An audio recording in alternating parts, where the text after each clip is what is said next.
5 simple solutions to annoying aquarium problems. I want to share a handful of little tricks that have made fish keeping so much easier for me. These are not complicated or expensive methods, just small adjustments that solve the kind of problems we all run into with our tanks. These tips will save you frustration and keep your aquarium running smoother.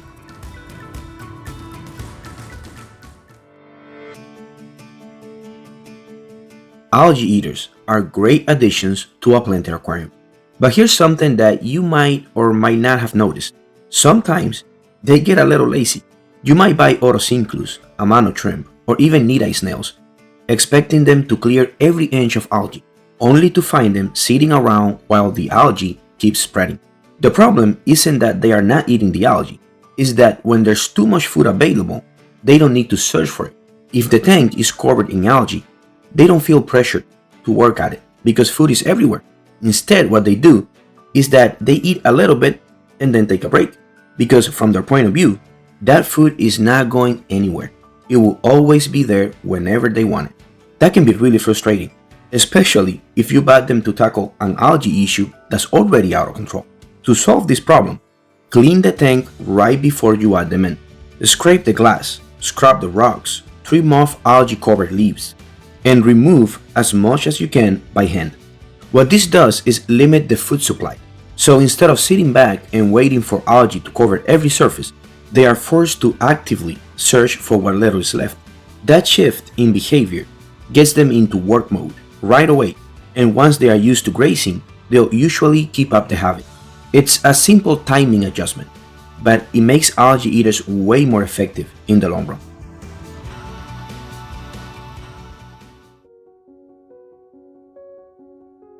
Losing new plants is something that happens to all of us at some point.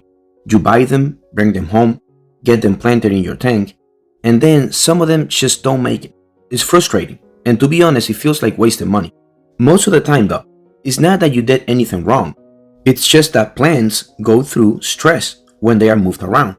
They might have been grown above water and now need to switch to underwater growth.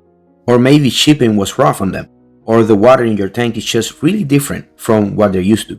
So here's one little trick that makes a big difference. Don't plant them right away. Let them float for a few days. While they are floating, they are closer to the light, so they start growing faster. They are also right by the surface where CO2 is more available, which helps them recover from that transition. And the best part is, a lot of plants will start pushing out roots while they are floating, like they are preparing themselves. So when you finally plant them, they are not weak or stressed anymore. They are already settled in, stronger, and ready to grow.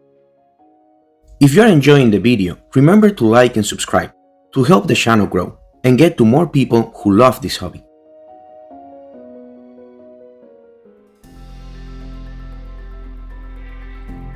Carpeting plants are famous for testing your patience.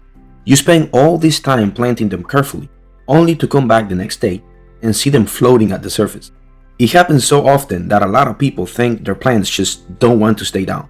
But really, it's more about how deep you are planting them. The natural instinct is to push them in just far enough so that at least half the plant is visible. We do this because we don't want them to melt, and we want to make sure they still get light right away. The problem with that approach is that plants are always going to stretch towards the light.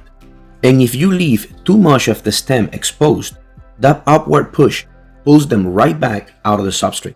That's why carpets keep popping up no matter how many times you replant them. The fix is surprisingly simple. Plant them deeper than you think you should. You really only need a tiny bit of green peeking out above the substrate. Once they are anchored like that, the plant still has access to light, and as it grows upward, it stays rooted in place instead of floating away. I started doing this after having dealing with this same annoying problem scape after scape, and ever since I've had almost no floaters. It feels counterintuitive at first, but when you try it, you'll notice your plants rooting faster and holding their spot way better. It's a nice little trick that saves a ton of frustration in the long run.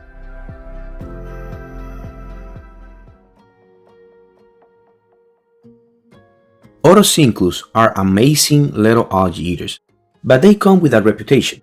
They are fragile, and a lot of people struggle to keep them alive. The main reason is that most of the ones available in stores are wild caught. By the time you bring them home, they have already been through a rough journey. Many of them haven't eaten properly in a long time, and then they have to face a sudden change in water parameters on top of that. For such a small fish, that's simply too much stress all at once. The best solution I've found is to slow everything down. Instead of just floating the bag and tossing them in, I acclimate them very slowly using the drip method. I let this process run for at least 2 hours, sometimes longer if I can. It makes a huge difference in their survival rate because it gives them time to adjust gradually instead of being shocked by the sudden change.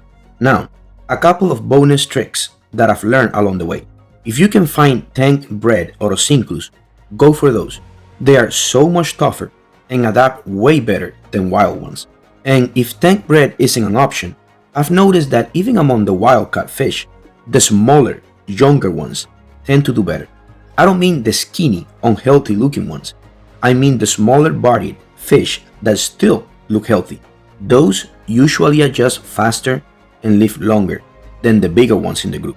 With a little extra care and patience at the start, you can really improve your odds of keeping otocinclus happy and thriving.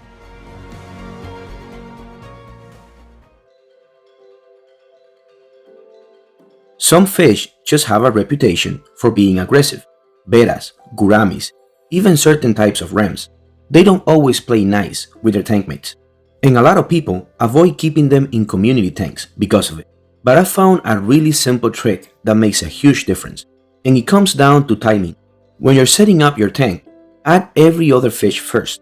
Let them settle in, establish your spots, and feel comfortable in the aquarium.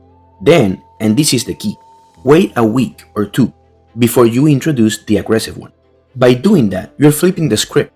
Instead of the aggressive fish claiming the whole tank as theirs right away, they are entering into a space where other fish are already part of the environment.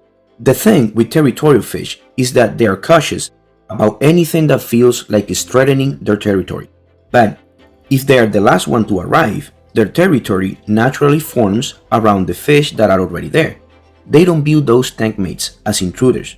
They just become part of the scenery, part of what they are protecting. This little shift makes a massive difference in how well they get along with others. I've been doing this for years with betas, gouramis, and rams, and I can tell you, it works.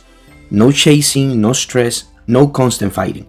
Just a simple order of introduction that turns an aggressive fish into a much calmer tank mate. Those were my 5 simple solutions that have made a big difference in my tanks, and I hope at least one of them helps you out too.